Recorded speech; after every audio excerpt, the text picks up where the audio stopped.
आज की इस वीडियो में हम जेंडर स्कूल एंड सोसाइटी के कुछ इम्पॉर्टेंट एमसीक्यू क्वेश्चंस करेंगे एंड इस वीडियो में जितने भी क्वेश्चंस इंक्लूड किए गए हैं वो बहुत इम्पॉर्टेंट क्वेश्चन है, मोस्ट इम्पॉर्टेंट क्वेश्चंस, क्योंकि यहाँ पे ये आपका 50% ऑफ द सिलेबस जो इम्पॉर्टेंट है वो कवर अप करते हैं।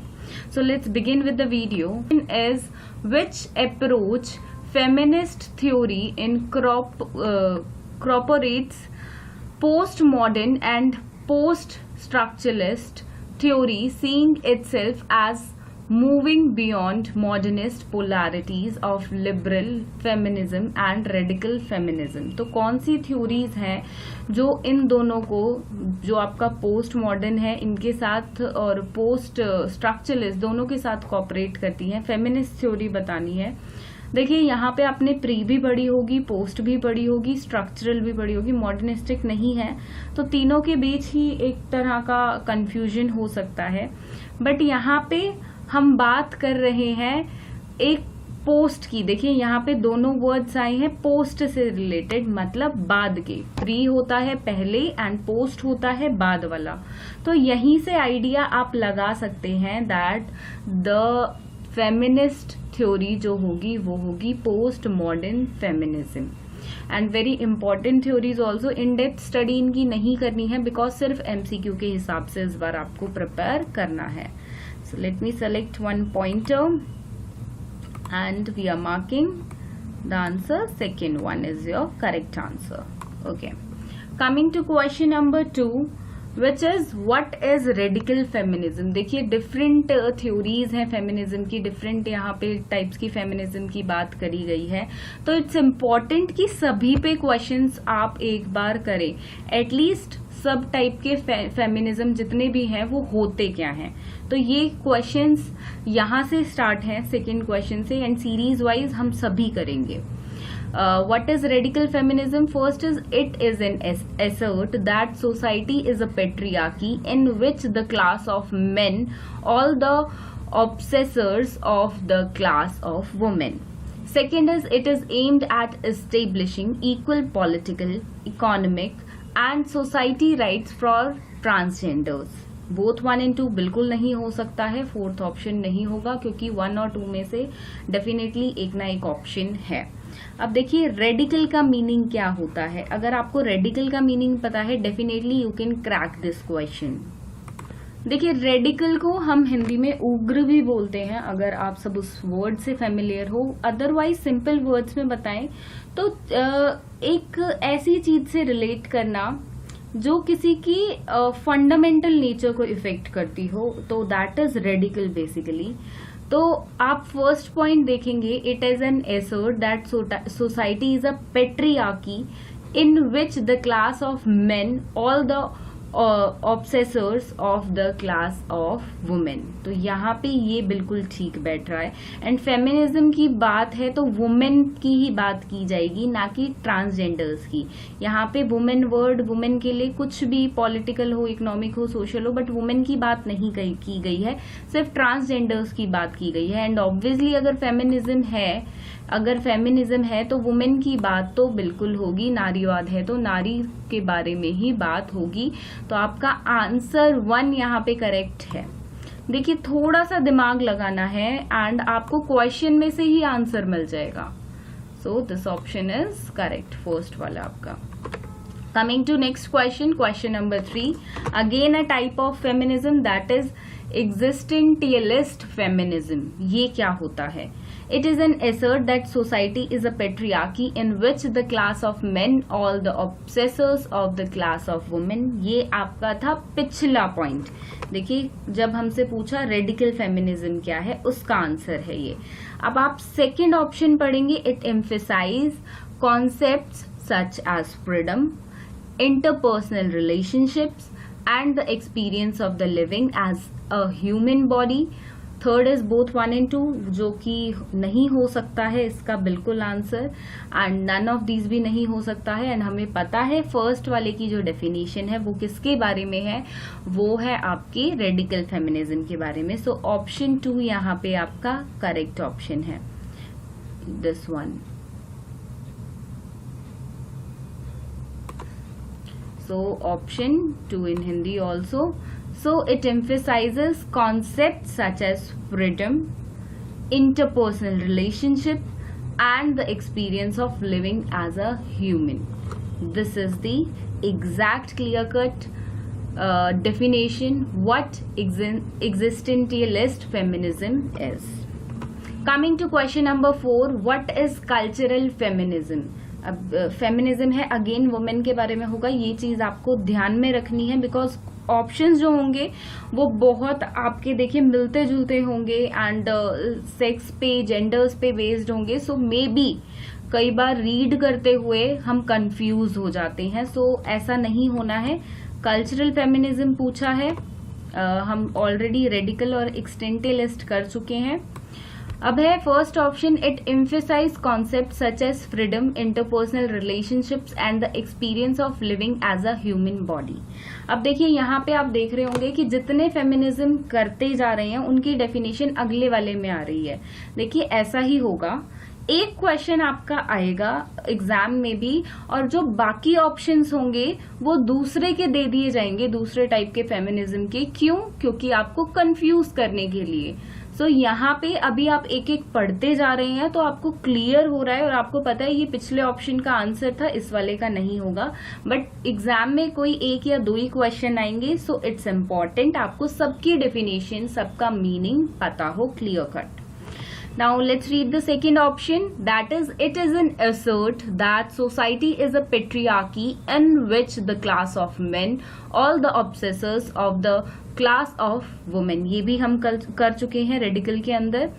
It comments the positive aspect of what is seen as the female character or feminine personality. And it also relate with the culture, like positive aspects of what is seen and a female character. Character is basically a cultural based thing or a society based thing, जो एक characteristics को भी हम बोल सकते हैं, जो एक बना देते हैं, gender roles divide कर देते हैं, एक personality भी बना देते हैं कि लड़कियां हैं ये करेंगी, लड़के हैं ये करेंगे. तो it basically somewhere, not somewhere but totally deals with the culture and the society. None of these option नहीं होगा. And third one is your correct option. And this topic is very interesting also, cultural feminism. If you want to attend this अगर हम जब 16 marks के question आते हैं और ऐसा क्वेश्चन आ जाता है तो जनरली स्टूडेंट्स कल्चरल फेमिनिज्म का क्वेश्चन चॉइस में होता है तो इसको अटेंड करते हैं दूसरे वाले को छोड़ के, बिकॉज इजी टॉपिक भी है और बहुत इंटरेस्टिंग है.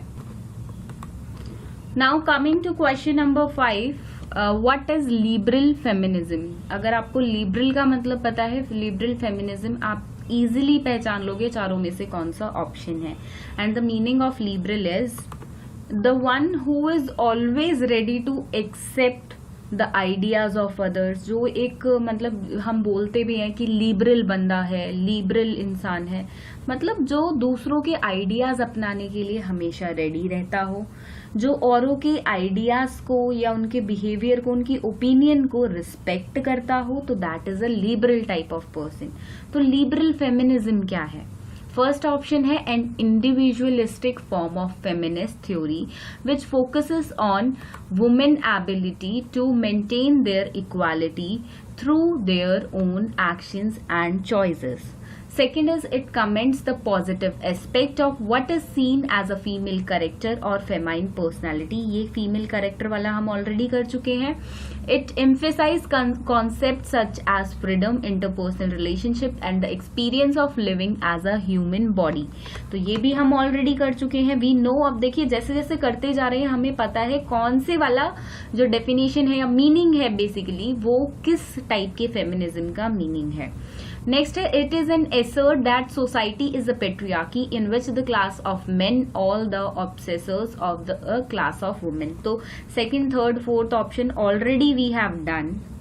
जितने ज्यादा हम फेमिनिज्म को समझते जाएंगे टाइप्स को तो उतना हमारे लिए इजी होगा नेक्स्ट वाले को पहचानना, बिकॉज ऑलरेडी आपने डेफिनेशंस पुराने वालों में देख ली हैं. जैसा कि एग्जाम में भी इसी हिसाब से आपको क्वेश्चन फॉर्म होके मिलेगा, जस्ट कुछ वर्ड्स और लैंग्वेजेस चेंज हो सकती है. So first option is correct here. this one, and their own actions and choices, ये जो liberal words हैं वो भी यहाँ पे यूज हुए हैं. so it's very common to identify. उदार नारीवाद आपका जो है option 1 is your correct option. Coming to question number 6, and a very interesting question also. I am a boy, therefore I want to do boy things. मैं एक लड़का हूँ तो मैं लड़के जैसी चीजें करूंगा. Therefore the opportunity to do the boy thing and gain approval for doing them is rewarding. अगर आप लड़के हो और लड़के की तरह ही चीजें करते हो और आपको करनी भी है तो आपको वो आपके लिए मतलब और लोग भी आपको रिवॉर्ड करते हैं और वो आपके खुद के लिए भी रिवॉर्डिंग है. ये स्टेटमेंट क्या दर्शा रही है, क्या पता चल रहा है इस स्टेटमेंट से? जेंडर की इनइक्वालिटी है, सोशलाइजेशन है, जेंडर आइडेंटिटी के बारे में, या नन ऑफ दीज नहीं होगा. सोशलाइजेशन होता है समाजीकरण, जब हम लाइक एक बच्चा है जब औरों के साथ वो घुलता मिलता है, सोसाइटी के हिसाब से चलना सीखता है या सोसाइटी से घुलता मिलता है, बेसिकली सोशल होना सोशलाइजेशन है. देन जेंडर इनइक्वालिटी होता तो यहाँ पे लड़की भी होती कि लड़के और लड़की में भेदभाव हो रहा है, वो दिखाया जाता, वो नहीं दिखाया गया. यहाँ सिर्फ बात हुई है लड़का है, लड़कों जैसी चीजें करेगा, उसके लिए रिवॉर्ड मिलेगा. तो ये एक आदमी की या एक मेल की, बॉय की, कुछ भी कैटेगराइज कर लीजिए, उसकी आइडेंटिटी बता रहा है कि लड़का है तो लड़के जैसे काम करनी है, वो है लड़कों की आइडेंटिटी. ये है एक पर्टिकुलर जेंडर की आइडेंटिटी. यहाँ पे कुछ काम भी डाल दिए जा सकते थे इस क्वेश्चन में. एंड ये लाइन बहुत फेमस है, बहुत I can not remember the name, but बहुत अच्छे सोशलिस्ट हैं, उन्होंने ये बात कही है. आपको बुक में ये अपनी लाइन एग्जैक्ट मिल जाएगी. सेम कोई सी भी आप सोशियोलॉजी की बुक उठा लीजिए, जेंडर पे बुक उठा लीजिए, definitely you are going to get this line. So the correct answer is gender identity, which is लिंग पहचान in Hindi. Coming to next question, question number 7. Children develop the stereotypic conception of gender from what? What they see and what is near around them, या what they hear, ये भी बोल सकते हैं. जो वो सुनते हैं, near नहीं होगा, ये hear होगा. So H कर देते हैं इसको हम. Hear around them. From mother's womb, माँ के पेट से कोई सीख कर नहीं आता है. It is a God gifted, good नहीं है ये, गॉड है. गॉड गिफ्टेड भी देखिए कुछ नहीं है, कुछ स्किल्स हो जाती हैं जो गॉड गिफ्टेड होती हैं, हम कह देते हैं, वरना इंसान धरती पर आकर ही सीखता है. तो बच्चा कैसे स्टीरियोटाइपिक बनता है, कैसे उसके अंदर जेंडर का कॉन्सेप्ट आता है कि मैं लड़का हूं ये करूंगा, लड़की हूं ये करूंगा. तो देखिए जो वो सुनता है, जो वो देखता है. हम कहते हैं पेरेंट्स को अक्सर एज अ काउंसलर भी या एज अ टीचर भी हम बहुत बार पेरेंट्स को समझाते हैं कि आप बच्चों के सामने अच्छे से बिहेव करिए. क्यों? क्योंकि बच्चा वही सीखता है जो वो देखता और सुनता है. तो पेरेंट्स को या जो भी बच्चे के आसपास इर्द गिर्द है, फैमिली है या और अन्य लोग हैं, तो उसको एक ऐसी सोसाइटी में रखना होता है जहां पे वो जैसे एक्शंस देखेगा वैसे ही सीखेगा. तो इट इज इम्पॉर्टेंट कि वो अच्छा देखे, अच्छा सुने और उन्हीं चीजों को अडॉप्ट करे. सो यहाँ से बिल्कुल क्लियर पता चल रहा है, सुनी सुनाई बात है ये, सबने ही सुनी होगी. First answer is your correct option. Okay, next coming to question number 8. What are Kasturba Gandhi Balika Vidyalaya KGBV? थोड़ी बहुत स्पेलिंग मिस्टेक्स के लिए I am really sorry for that. So you are big enough to understand. So KGBV की तो पहले आपको full form पता होनी चाहिए. ये आपसे क्वेश्चन ऐसे भी पूछा जा सकता है कि फुल फॉर्म क्या है इसकी, वो बताइए. इसका भी देखिए टॉपिक आपकी बुक में है एंड कई बार 4 मार्क्स के अंडर आपका ये क्वेश्चन आता था, KGBV को डिफाइन करें. तो 4 मार्क्स के अंडर आ सकता है. तो MCQ तो आपका 1 मार्क्स का है, उसके अंदर एक क्वेश्चन भी आ सकता है, इसके 2 से या 2 से अधिक भी आ सकते हैं. तो क्या है KGBV? तो directly I want to share the answer. By the time you can read the options also, and the second option is basically here correct. KGBVs all set up in educationally backward blocks, जो backward areas हैं basically, where schools are the great distances, जहाँ पे दूर दूर पे schools होते हैं, and all a challenge to the security of girls। ऐसी जगहों पे लड़कों को तो फिर भी एजुकेशन के लिए भेज देते हैं, बट लड़कियों को नहीं भेजते हैं because of their security reasons, and often compel their to discontinue their education. और पेरेंट्स सिक्योरिटी रीजंस की वजह से, क्योंकि डिस्टेंस पे स्कूल होता है, तो अपनी बेटियों की एजुकेशन बीच में ही रुकवा देते हैं, डिसकंटिन्यू कर देते हैं because of the security and distance purposes. तो इसलिए KGBV जो है वो स्कूल सेटअप किए गए थे, कस्तूरबा गांधी बालिका विद्यालय, सो दैट ये जो डिसकंटिन्यू हो रहा है गर्ल्स एजुकेशन का because of the security and distance purposes, उसको एलिमिनेट किया जा सके। So next question is what महिला समख्या MS प्रोग्राम इज डिजाइन। देखिए ये भी आपका 4 मार्क्स में बहुत बार क्वेश्चन आ जाता है, सो 1 मार्क्स में डेफिनेटली आ सकता है। अब यहाँ पे इसके भी डायरेक्ट आंसर पे आएंगे, थोड़ा सा डिस्कस करेंगे। The answer is third option, to promote education and empowerment of women in rural areas. देखिए आपको नारी की शक्ति, कि नारी क्या कर सकती है और नारी की एजुकेशन जरूरी क्यों है, शहर में तो ये लोगों को पता होता है और वो खुद इनिशिएटिव लेते हैं, लेकिन एक रूरल एरिया में वो इम्पोर्टेंस समझानी पड़ती है गवर्नमेंट को। चाहे उसको आप बोल लो थोड़ी थोड़ी जो स्कीम्स भी गवर्नमेंट लाती है, प्रोग्राम वगैरह भी, चाहे उसको हम बोल दे एक तरह का लालच दिया जाता है कि किसी तरह स्कूल में भेजा जाए बच्चों को, लड़कियों को। लाइक हम लाडली योजना की बात करें, लाडली योजना भी इसलिए आई है कि पेरेंट्स एटलीस्ट गर्ल्स को स्कूल भेजें, यही ना सोचे कि अब उन्हें घर का ही काम करना है, फिर शादी कर देनी है। चलो एक जो आपका टाइम है, अगर बच्ची 12th पास कर लेती है तो इतना अमाउंट ऑफ मनी मिलेगा, चाहे उसी के लिए पेरेंट्स उसको स्कूल तो भेजते हैं और बच्चा, वो जो गर्ल है वो बच्ची इतना पढ़ पाती है। तो रूरल एरियाज की बात कर रहे थे हम। एम्पावरमेंट बहुत इंपॉर्टेंट है, एजुकेशन वहां पे प्रमोट करनी पड़ती है ये तो दोनों चीजें, particularly those from the socially and economically marginalised groups. अब देखिए जो पिछड़े वर्ग हैं, या हम बोल सकते हैं मार्जिनलाइज्ड ग्रुप्स जो हैं, जो जिनको हर चीज समझानी पड़ेगी, एंड तभी वहां की सोसाइटीज में एजुकेशन को प्रमोट किया जा सकता है। Not only for girls, girls के तो बहुत हालात खराब है आज के टाइम में भी, इवन है, पहले के टाइम में आप अंदाजा लगा सकते हैं और कितने होंगे। तो वहां पे लड़कों की ही शिक्षा की अच्छी हालत नहीं है, हालात अच्छे नहीं हैं, तो गर्ल्स एजुकेशन वहां पे बहुत सेकेंडरी लेवल या एक बहुत दूर की बात हो जाती है। तो इसलिए ये महिला समख्या प्रोग्राम सेट किया गया था, डिजाइन किया गया था। एंड एक बार आप इसका ईयर भी चेक कर ले कब किया गया था, मे बी क्वेश्चन उस तरीके से भी आ जाए। नेक्स्ट है question number 10, what is national programme for education of girls at elementary level, NPEGRL। So इसके भी डायरेक्ट आंसर पे आएंगे। देखिए ये कुछ प्रोग्राम्स है जो आपके 4 मार्क्स के अंडर बहुत बार यूनिवर्सिटी आपको दे देती है। सो इट्स इम्पॉर्टेंट कि हम इनको MCQ के लिए, तो देखिए आप छोटे से छोटा टॉपिक भी नहीं छोड़ सकते हैं, बिकॉज यू नेवर नो कहाँ से क्वेश्चन पूछ लिया जाए। थ्योरी एग्जाम्स नहीं है इस बार आपके, रिमाइंडर खुद को भी बारी बारी देते रहे, सो दैट आप इन डेप्थ स्टडी करें हर एक सब्जेक्ट में। And the correct answer is it is implemented in educationally backward blocks, EBB, and addresses the needs of girls who are in and out of school। तो इसका main motive implementation का ये था। Coming to question 11, what NPEGEL when this is launched basically, ये पूछा गया है।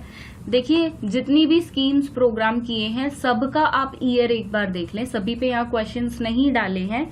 एक क्वेश्चन डाल के मेरा मोटिव था कि मैं आप सभी को बता दूं कि आप ईयर भी देख लें। सो यहाँ पे जब ये सेटअप किया गया था वो किया गया था 2003 में। Coming to next question, Sarita says, this is very interesting question, and I framed this question because definitely ऐसा question आ सकता है, and it is very easy also, but थोड़ा सा समझना पड़ेगा. सरिता कहती है कि I have my marriage tomorrow, कल मेरी शादी है.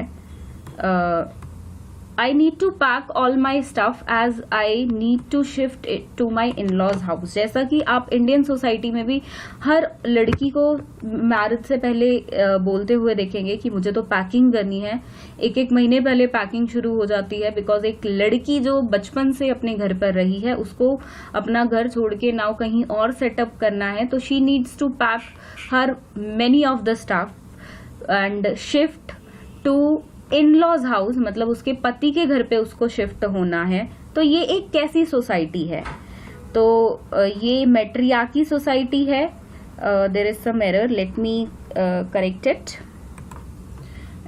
Next is patriarchy and next option is both 1 and 2 and the last is none of these. देखिए, ऐसी सोसाइटी जिसमें लड़की को लड़कों के घर शिफ्ट होना पड़ता है, मतलब उसके होने वाले हस्बैंड के अपने हस्बैंड के घर पे, तो ऐसी सोसाइटी को हम बोलते हैं patriarchy societies.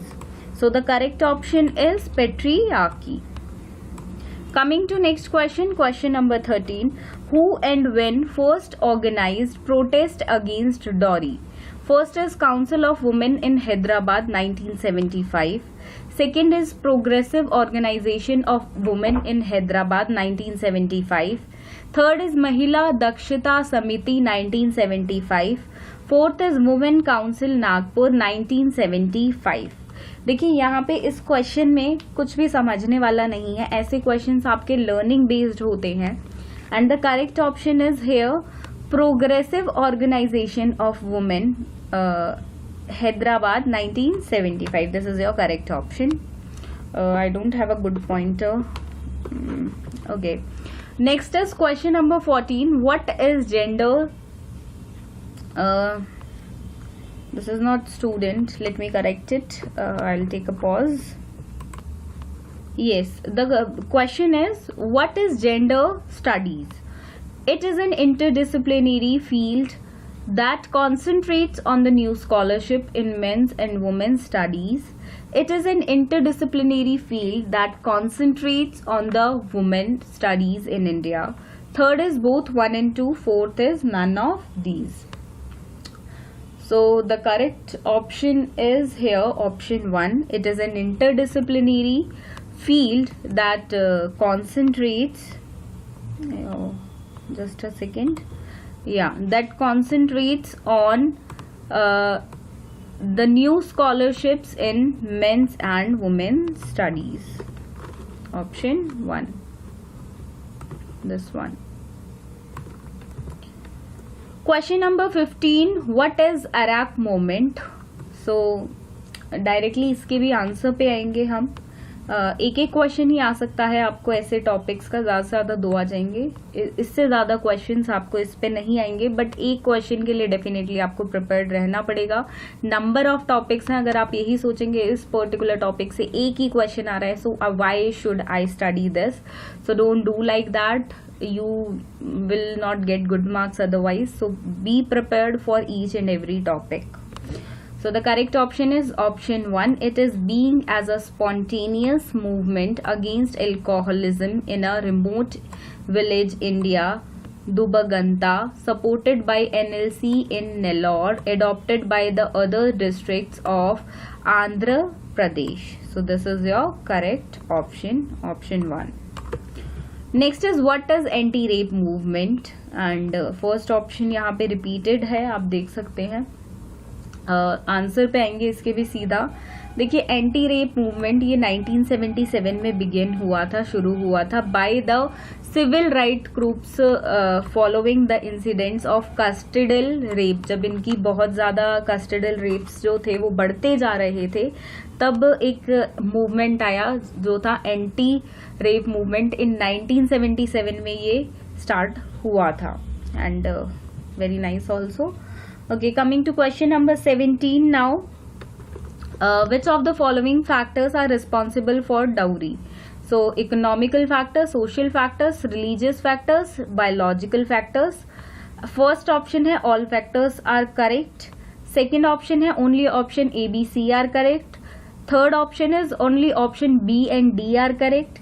Then fourth option is saying only A option is true. तो देखिए बायोलॉजिकल फैक्टर्स नहीं होते हैं, इकोनॉमिकल होते हैं, आपके सोशल भी होते हैं, रिलीजियस भी होते हैं.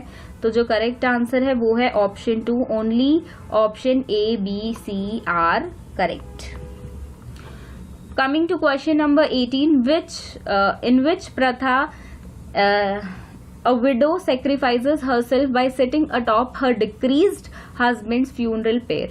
तो ये होता है दहेज प्रथा में, सती प्रथा में, डॉरी प्रथा में. तो किस में होता है? तो ये सती प्रथा कहलाती है. आज भी इफ यू वांट बिलीव, बहुत सारे इंडिया के ऐसे एरियाज हैं जहां पर ये आज भी होता है. एटलीस्ट बिल्कुल टिपिकली ना होता हो, बट कुछ ना कुछ लेवल तक तो बहुत जगह पर होता है.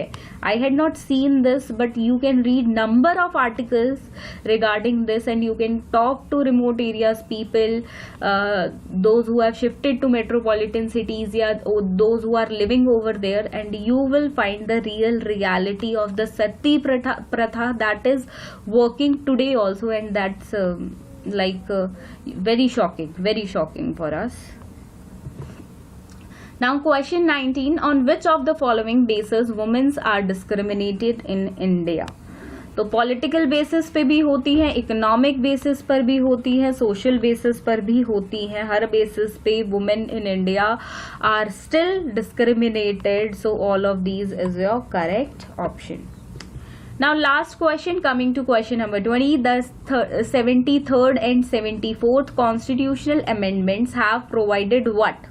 33% reservation of women in Panchayati Raj, 390 seats in parliament by filling 6.6, 8.4 to women's, and both 1 and 2 options are correct. Yes, they are correct. None of these नहीं होगा. So ये थे 20 important questions, most important questions I'll say, because थोड़ा in depth से था.